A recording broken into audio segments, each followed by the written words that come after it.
के खास कार्यक्रम में आपका स्वागत है।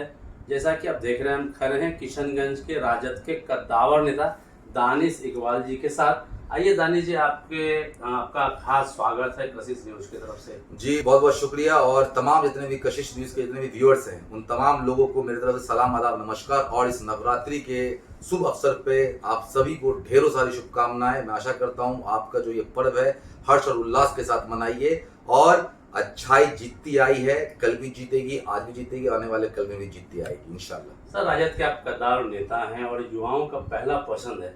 अगर महागठबंधन की ओर से अगर आपके कांधे में बड़ी जिम्मेदारी दी जाती है तो कितनी भली भांति आप उस पर खरा उतरेंगे? देखिए, सिंपल सी बात मैं बताता हूं कि अगर लोग मुझे उस लायक समझ लिए हैं तो मैं सबसे पहले तो उन तमाम लोगों का मैं हाथ जोड़ करके अभिवादन करता हूं, सबका शुक्रगुजार करता हूं। दूसरी बात कि अगर पार्टी ने मुझे ये मौका दिया तो आप एक चीज मैं आपके माध्यम से उन तमाम लोगों को बोल देता हूं कि जितने भी अफराद, जितने भी ये लोग जो है अफवाद लोग जो किशनगंज की धरती को जो है खराब करने का काम करते हैं, यहाँ की मिट्टी में जहर घोलने का काम करते हैं, उनकी एक भी चलने से रही, पहला चीज।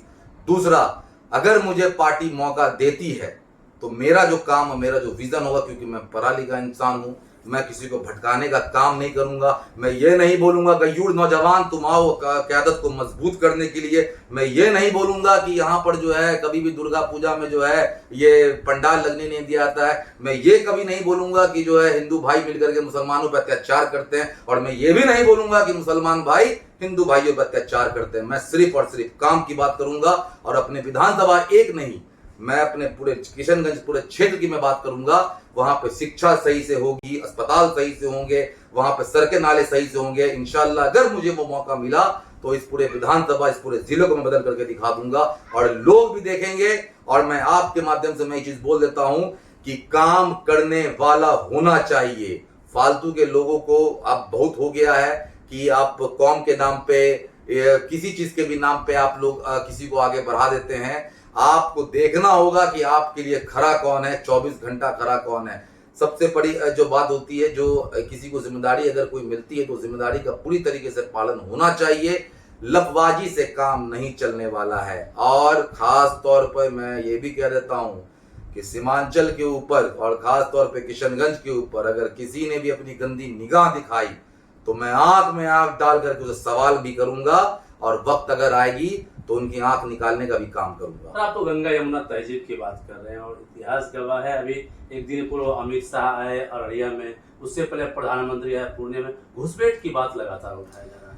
पहली बात तो ये कि मैं एक ही चीज कहूंगा कि इन लोगों के पास कोई मुद्दा बचा नहीं है। इन लोग खुद घुसपैठिए अपने आप को बनाने में लग गए हैं।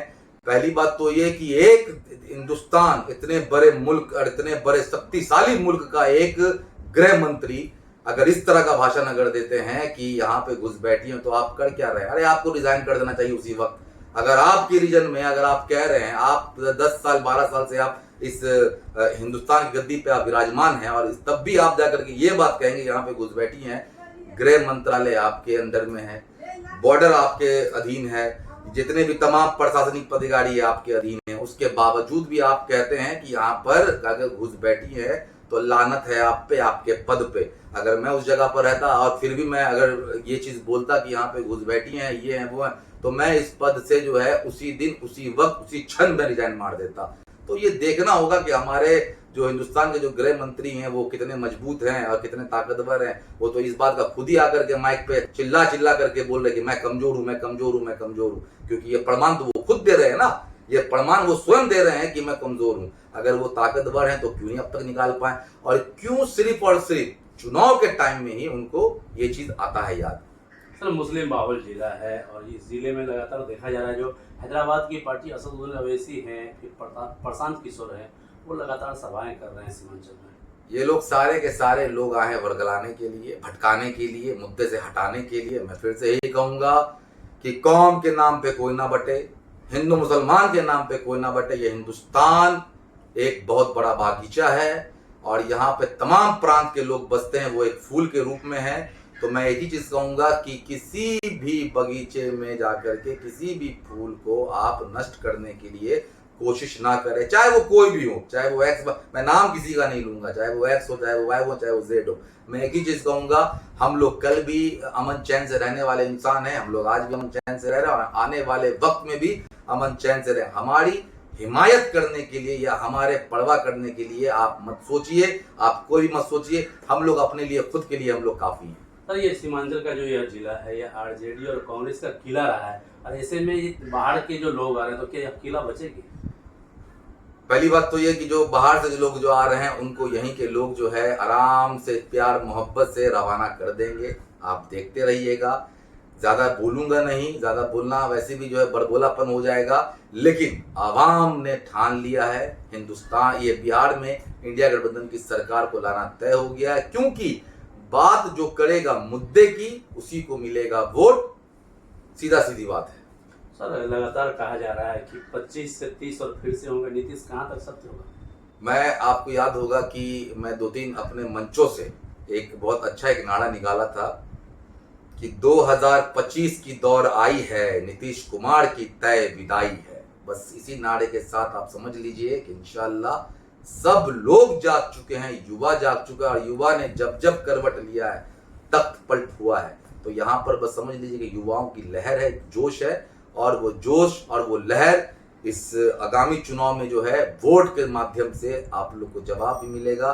बिहार की पूरी 14 करोड़ आवाम देखेगी, और जिस तरीके से ये लोग जो है जो भी हथकंडा ये लोग अपना रहे हैं, ये लोग साम दाम दंड भेद लगाने पर ये लोग पूरा आमादा हैं, इन लोगों का नहीं चलने वाला इंशाल्लाह, क्योंकि बिहार के पूरे लोग अब एक हो चुके हैं। और आप देख लीजिएगा किस तरीके से जो है भाजपा के विधायक लोगों को खदेड़ा जा रहा है, इनके मंत्रियों को खदेड़ा जा रहा है, क्योंकि सब लोगों ने जो है सिर्फ और सिर्फ भाषण दिया, भाषण के नाम पे ना राशन दिया ना रोजगार दिया।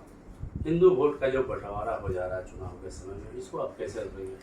किसी का इंशाल्लाह कोई बंटवारा नहीं होने जा रहा है, आप इसके लिए बिल्कुल निश्चिंत रहिए। देखिए, सबसे सीधा सीधी बात है कि आज के दौर में हर एक लोग जागरूक हो चुके हैं, लोग देख रहे हैं, और बहुत सारी चीज जो लोग को जो दिखाने से जो परहेज किया जा रहा है, आप देख रहे होंगे कि मैं फिर से बोलूंगा कि कुछ मीडिया बंधु ऐसे भी हैं जो कि तथ्य को दिखाने से वो परहेज करते हैं। अब उनकी क्या मजबूरी है सबको पता है, लेकिन हिंदू ना मुसलमान आपस में ना कल बटा होता है। एक जगह पे जब दो भाई लोग रहते हैं तो आपस में कभी कभी किसी बात पे तफड़का हो जाता है, लेकिन बाद में सुलह भी हो जाता है। तो इंशाल्लाह वो ये चुनाव है, इस चुनाव में ये सुलह आप लोग को देखने को मिलेगा, क्योंकि हर एक की ख्वाहिश है कि एक अच्छी सरकार बनाना है, एक अच्छा राज्य स्थापित करना है, एक अच्छा जो है क्या कहते हैं बिहार में जो हम लोग जो आज जो झेलते हुए हम लोग आ रहे हैं, जो पलायन का मुद्दा है, रोजगार का मुद्दा है, अच्छे शिक्षा का मुद्दा है, अच्छे स्वास्थ्य का मुद्दा है, सब तो जो झेलते हुए हम लोग आ रहे हैं, तो इंशाल्लाह वो सब चीज लोग देखते समझते हुए अपना अपना वोट अच्छे जगह पर देंगे,